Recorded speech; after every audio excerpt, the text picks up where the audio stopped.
a special sophomore year in the NFL for Drake May. After the Patriots went 4-13 in May's rookie season, the UNC grad made a statement in 2025, throwing for over 4,000 passing yards to go with 35 total touchdowns, an MVP runner-up finish, and a Super Bowl appearance. The 2024 draft was loaded with talented quarterbacks. 4 of these QBs have led their team to the playoffs, including Drake May, who led the Patriots to the Super Bowl in his only second year in the NFL. Let's welcome in Mina Kimes now. And Mina, if we're going to re-rank the quarterback draft class from 2024, who would you draft first at this point?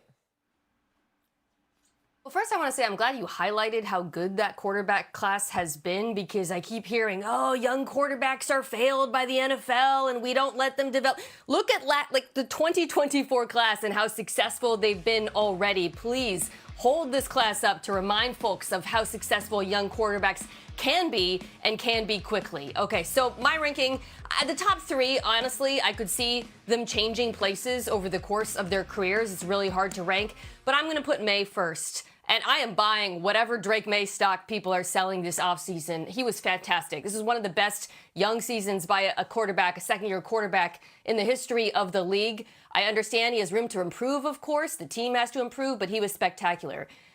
Really close for me between Williams and Daniels. I'm going to put Williams above Daniels, however. To me, this is an upside play. I think you just see the flashes of just such high-end, spectacular talent. And I think while Jayden Daniels is incredible, and I wouldn't be surprised if he returns to being great, the durability does concern me a bit with him. After that, I'm going to go Bo Nix, who's obviously had a lot of success in the league already. Michael Penix Jr. after that, and then J.J. McCarthy rounding up the class. So, you know, not too dissimilar from their draft order in that regard, but I view them as a clear top 3. Okay. S.A.? You know, I was going to let Hawk go, you know, because I wanted to hear what he had to say. I want to see if Hawk was going to say something that I didn't like. But, you know, I'm listening to Mina right here. And, you know, I got to be careful because Miss Brilliant over there, you know, if you get it wrong, she'll be all over you and stuff. I don't like when you do this. Let me say this. I get where you're coming from. And statistically speaking, particularly over the year that he had, Drake May is obviously an answer that is easily acceptable. I'm going with Caleb Williams. I'm a Caleb Williams fan. And I'm telling you this right now. How many games was it? 7 come from behind, you know, to win the game in the last 2 minutes 7 times this year. 7 times. I mean, this brother, and I remember coming into the season, right, guys? And everybody was talking about, well, it's a long road, and what's Chicago going to do? And I said, hold up. He played all 17 games his rookie year. Game 1 of this NFL season arrived, and I said, that was his 3rd head coach and his 4th offensive coordinator. I'm like, damn, y'all. I mean, could you get a man a chance? I mean, in 17 games, he had to go through all that, 18 games, and sure enough, Ben Johnson rose up in there. He's got stability. And look at this brother now. Caleb Williams has star written all over him. All over him.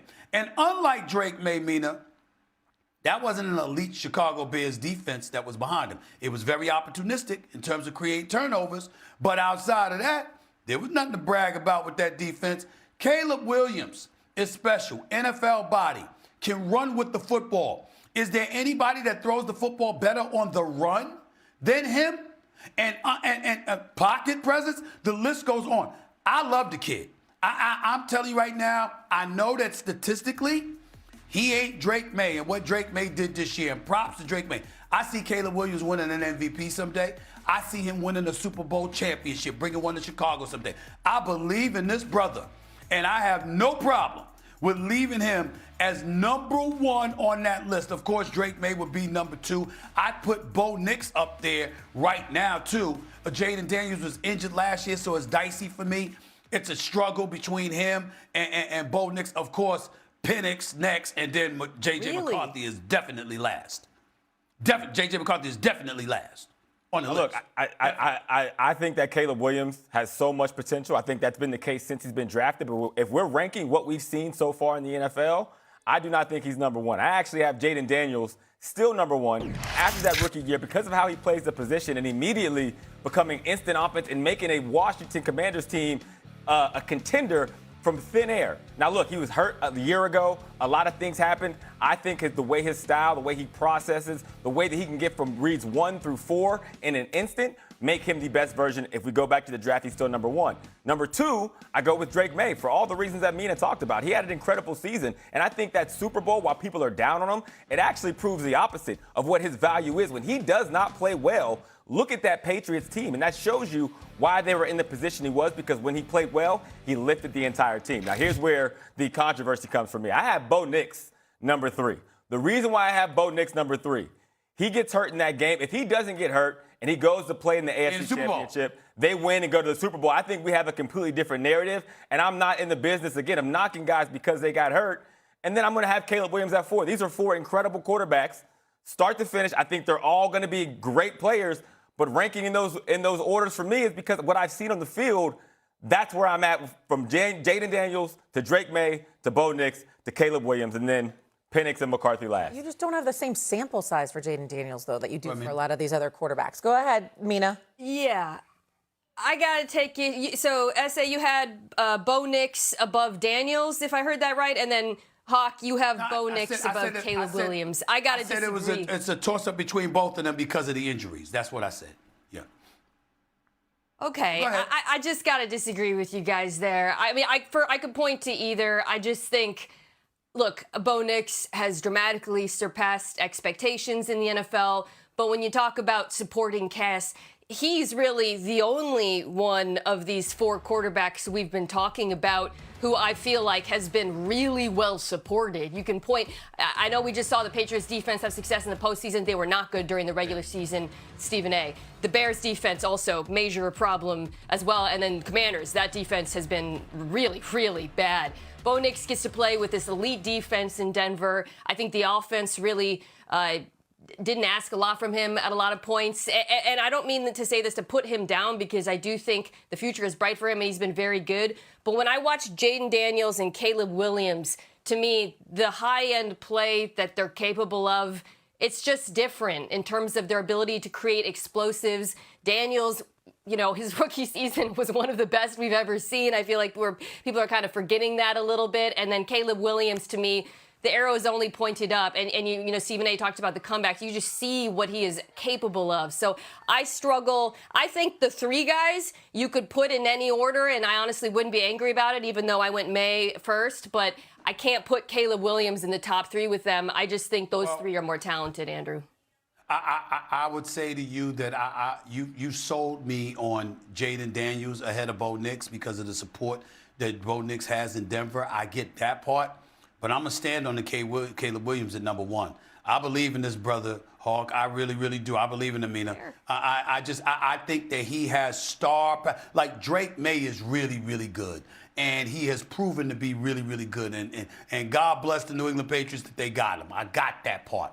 But when I see Caleb Williams, I think of him in the same way we were thinking about Daniels last year when we were talking about star power in terms of the capability this dude has as a dual threat. He's just not that durable because of his physique and his lack of girth. That ain't a problem with Caleb Williams. That's a big boy who's got wheels. He's got an arm, a rifle of an arm. And I'm thinking about the Windy City in Chicago now. You can't be one of them dudes throwing up flutters. You know what I'm saying? You got to know how to zip that damn football. He has it. I love Caleb Williams. He's number 1. I got no problems keeping him right where he is. I really, really believe in this kid. I think Caleb Williams is one of the most talented quarterbacks we've seen come into the league. I don't think anybody is arguing from talent for what he can be. He's made throws this past season that only Caleb Williams in the NFL can make. My question around Caleb Williams is, can he consistently play within structure? And that's the part for him. That's really been the missing piece. Ben Johnson has come and helped that, but that even happened in probably early November, late October, for us really seeing the true value of Caleb Williams and getting his talent out of that. Drew, question. It's put them at a disadvantage in other times. Question for you, Drew. Hold on, Mina. Question for you, man. You talk about, can he do it consistently? Don't we have legitimate reasons to ask the same thing about Jaden Daniels, who had 1 year, and obviously he was injured last year?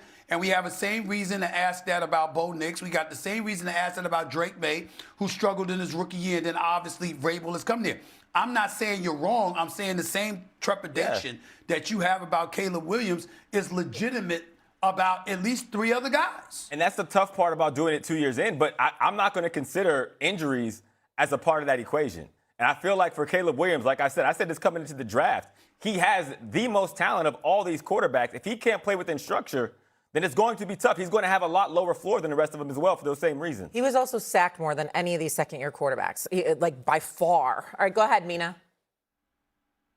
Andrew, just flat out, if you switch the places of Caleb and Bo Nix, if you switch their teams, who do you think would have had a better season?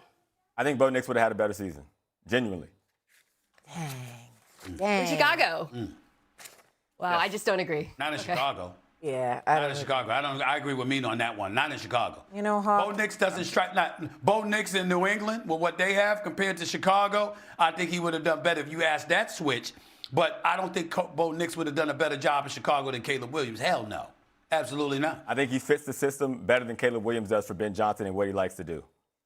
Maybe, but Okay. he doesn't have the same kind of protection. Maybe. I got that. All right, Hawk, I thought we were friends. I guess not. Okay, with Drake May and the Patriots winning the AFC title, have they proved the